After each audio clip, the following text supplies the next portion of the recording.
We begin at 4 with the community of Davis still on edge right now after 3 stabbings in less than a week. Authorities continue to look for the attacker or attackers. Yeah, this all started on Thursday when David Bro's body was found in Central Park.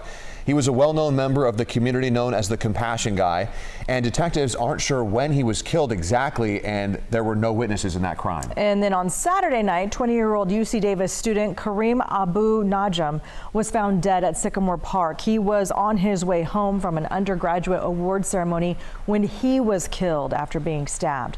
Police say there was a witness that was able to give a vague suspect description. And then on Monday night, a 64-year-old woman was stabbed at a homeless camp off of 2nd and L Streets. That's just north of 80 and near railroad tracks. She's still in the hospital tonight.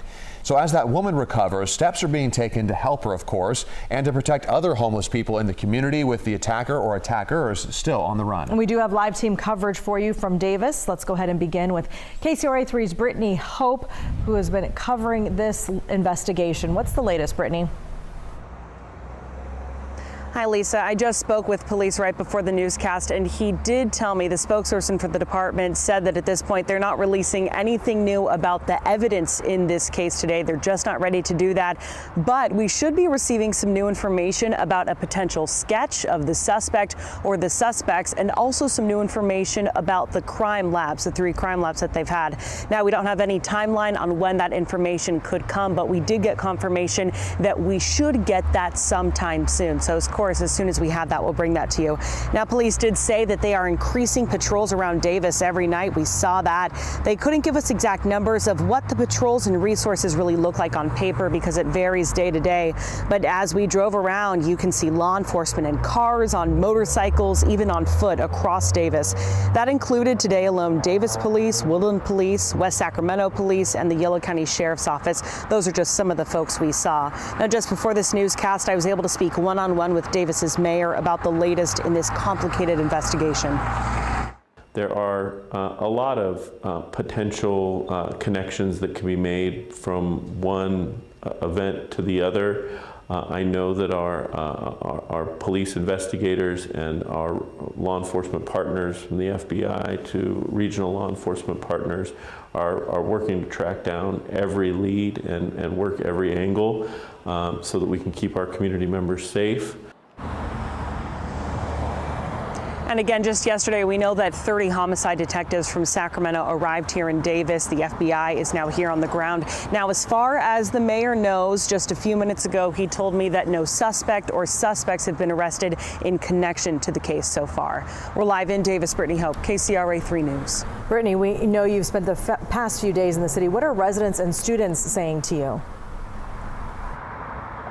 You know, if you spend time in Davis, usually you see a lot of people on bikes, a lot of pedestrians, especially downtown in the university. We're still seeing people out and about, but it's just not as busy as it normally is. In fact, campus today was pretty quiet, as well as downtown. You'll hear some more from some folks who live and work in this area, as well as what they're doing to keep themselves safe. We'll have that coming up at 5 o'clock. All right, Brittany, thanks for following up on all this. Now, the woman who was stabbed is recovering in the hospital right now. A local nonprofit says they are working with her to make sure that she has the support that she needs when she is finally released. And KCRA 3's Lizzie Mitri spoke with them. What did they say about how she's doing, Lizzie? Lisa, they said that she's in pain, of course, but that she is okay. We talked to the nonprofit Davis Community Meals and Housing, and people there say they have come to know this woman over the last several years through their work with the unhoused community here in Davis. The crime scene tape is down and the tents are gone in this area near Ellen 2nd Street in Davis today. Cleared out yesterday after police say someone stabbed a woman through her tent at this homeless encampment around 11:45 the night before. The 3rd person stabbed at night in Davis in less than a week and the only one to survive.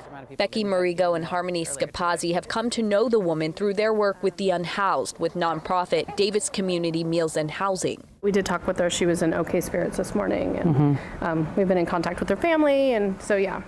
She's in a lot of pain, but she's okay, you know? Yeah, she's alive. To make sure others stay safe too, the nonprofit is providing emergency bed and meals to the unhoused while police still work to find the suspect or suspects involved in the stabbings.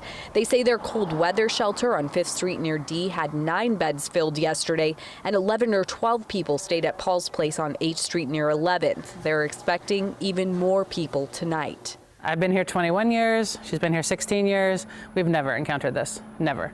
But what we know is that these guys are our family and that we care about this community and we care about the unhoused so much, and that we will do whatever we can to help them feel safe at this moment. We've never been through it, and we're all learning together, but we're figuring it out.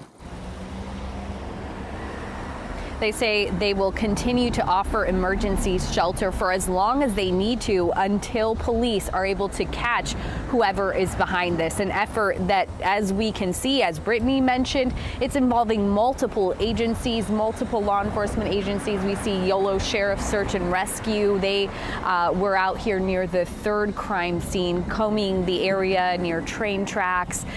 Everyone kind of pulling together to in hopes of helping this investigation move forward. Live in Davis, Lizzie Mitri, KCRA 3 News. Well, Lizzie, thank you. And we will continue to follow this as police look for the person or people responsible for these stabbings. Be sure to download the KCRA 3 app and enable the breaking news push notifications.